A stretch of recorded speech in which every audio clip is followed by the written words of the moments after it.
Mas vale ressaltar, Mônica, que essa cirurgia aconteceu com 5 meses depois que você entrou na fila de espera lá em São Paulo, em Sorocaba, porque lá o sistema é um pouco mais avançado, né? Aqui no Espírito Santo, a tecnologia não avançou e você acabou sendo contemplada com a cirurgia 3 anos depois de ter realizado a sua cirurgia, né? E hoje você sendo homenageada num congresso, num evento internacional tecnológico, como que você avalia o atraso da tecnologia de um sistema tão importante, né, que é voltado para a área da saúde aqui no Espírito Santo?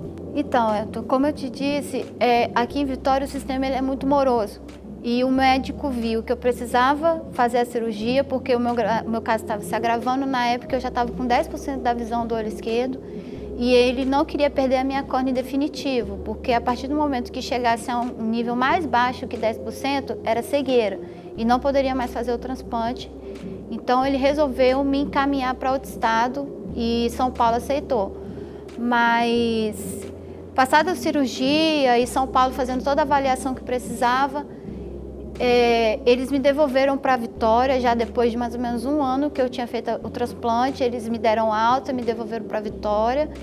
E após 3 anos que eu fiz meu primeiro transplante, o telefone tocou e era o sistema daqui, né, me chamando, dizendo que a minha córnea estava disponível para aquele olho que eu tinha feito o transplante em São Paulo. Ou seja, seria meu primeiro transplante feito em Vitória, quase 8 anos depois de eu ter dado entrada na fila de transplante. E o meu médico, para não perder a minha córnea, o que ele fez? Ele fez uma troca no banco de olhos e passou essa córnea para o olho direito. Porque o olho direito também estava na fila de transplante, porém, como o esquerdo estava mais avançado, a primeira cirurgia seria do esquerdo. Então, ele fez uma troca e repassou essa córnea para o olho direito e eu tive que esperar mais um tempo nessa fila, agora pelo olho direito. O que eu posso ressaltar, como estudante de sistema de informação hoje que eu sou, é que todo esse sistema é feito via papel. E isso atrasa demais as doações, isso atrasa demais a questão da captação dessas córneas, porque tudo é feito via fax, via papel que não é feito em computador, é escrito à mão, alguns documentos são escritos à mão. É toda uma juntada de documentos que pode até atrapalhar no processo da córnea, porque entre a retirada dela do corpo e o armazenamento são 6 horas que tem que ser feito esse processo. Então, se a gente for pensar hoje, se isso dentro de um sistema seria muito mais otimizável. Enquanto esse sistema estava processando a entrada dessa córnea do banco de órgãos, o médico já estava retirando essa córnea do corpo do doador. Então, isso demorou bastante na minha época. Se a gente for contar mesmo assim em números, entre 11 anos e 18 anos, que foi o último transplante, é muito tempo de espera. Pessoas ficaram cegas na fila. Eu poderia ter ficado cega na fila por causa desse processo que é todo feito de forma arcaica. Eu posso dizer assim hoje porque eu conheço a tecnologia. Então ele é feito de forma arcaica. Mas, enfim, é uma coisa que tem que ser mudada, porque essa fila precisa ser otimizada. Pessoas estão precisando de córneas.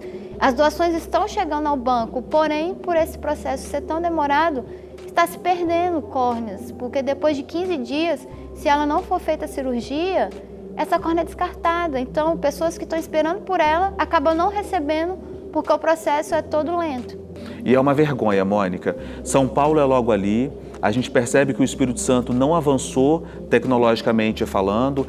Não existe, é nítido que não existe interesse por parte do governo de investir em ações tecnológicas que venha beneficiar e salvar vidas, como é o seu desabafo, né? Hoje você está com 31 anos, você tem uma filha de 9 anos, né, que também corre o risco, né, de desenvolver essa doença, porém hoje ela faz um acompanhamento médico, né?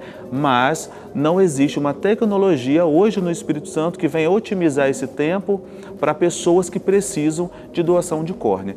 Infelizmente, é uma vergonha para o estado do Espírito Santo, não é isso, Mônica? Sim, como eu disse, a minha filha tem 50% de chance de desenvolver a doença, porque a minha foi congênita, né, afetou os 2 olhos. Geralmente, ceratocone afeta somente um lado da visão, e o meu foi gravíssimo, afetou as duas de forma drástica.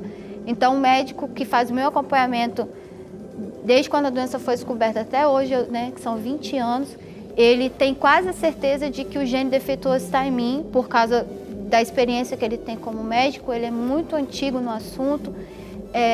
Então, ele deixou bem claro que ela teria 50% de chance de desenvolver essa doença. O meu desabafo, hoje, como estudante de sistema de informação, é o terror que eu passo por imaginar que ela pode cair nessa mesma fila que eu um dia caí e passar por esse mesmo processo traumático.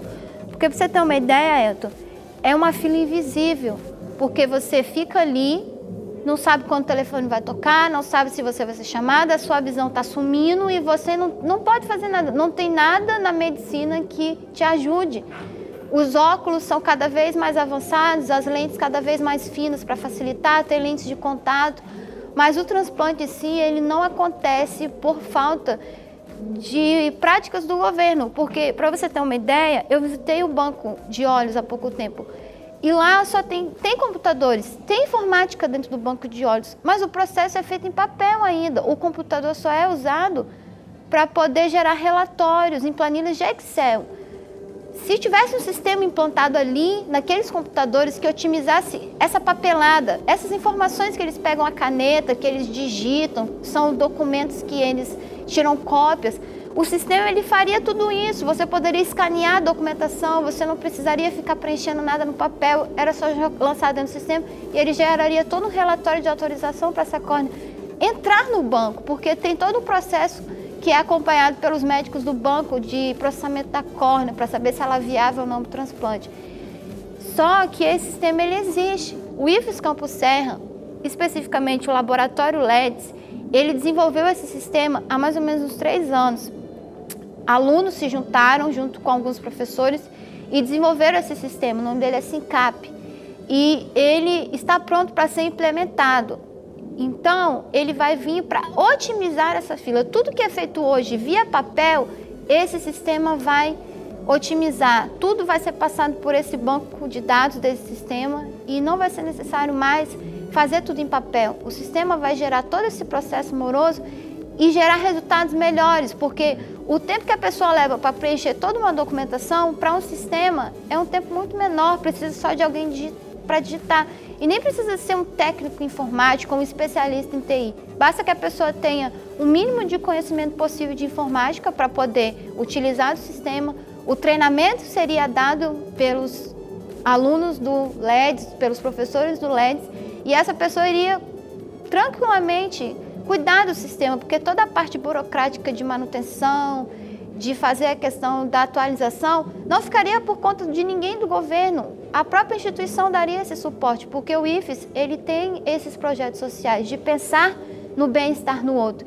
E essa tecnologia está hoje adormecida dentro do Campos Serra, por falta de um pouco mais de interesse do governo, de olhar para esse sistema e querer implementar esse sistema, porque eles têm medo de o que hoje é feito em papel, que dá certo, quando for informatizado, dá errado, mas eles sequer têm o interesse de tentar, de fazer o sistema funcionar de forma parcial. Não precisa tirar o processo como um todo, mas o sistema pode rodar de forma parcial, gerando relatórios, por exemplo, de quantas córneas foram doadas, de quantos pacientes foram transplantados.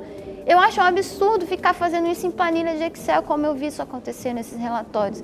Eu, como estudante de sistema de informação, eu escolhi o curso exatamente por isso, porque eu vi o sofrimento que a fila de transplante causa, eu sei o potencial de um sistema de informação para que essa fila ande, e eu passo pelo desespero de ver a minha filha caindo nessa mesma fila todos os dias, porque hoje ela não tem a doença, mas ela pode desenvolver a doença. O médico deixou isso bem claro, é 50% para sim ou para não.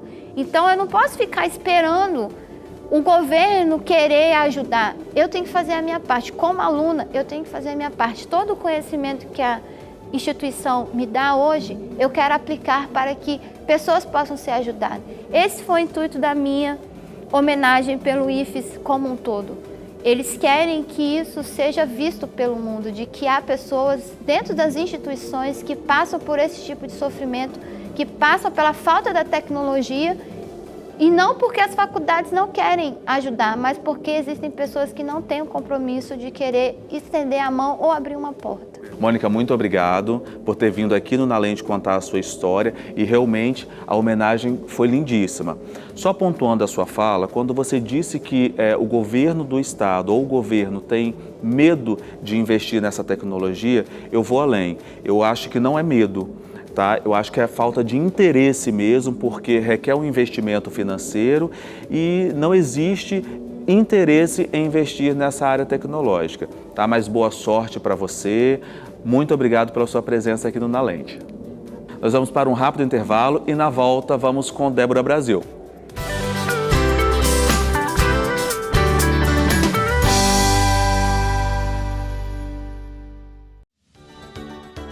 Você está assistindo o programa Na Lente. Oferecimento Restaurante Gosto Português. É um luxo ser atendida no Capixaba de Luxo.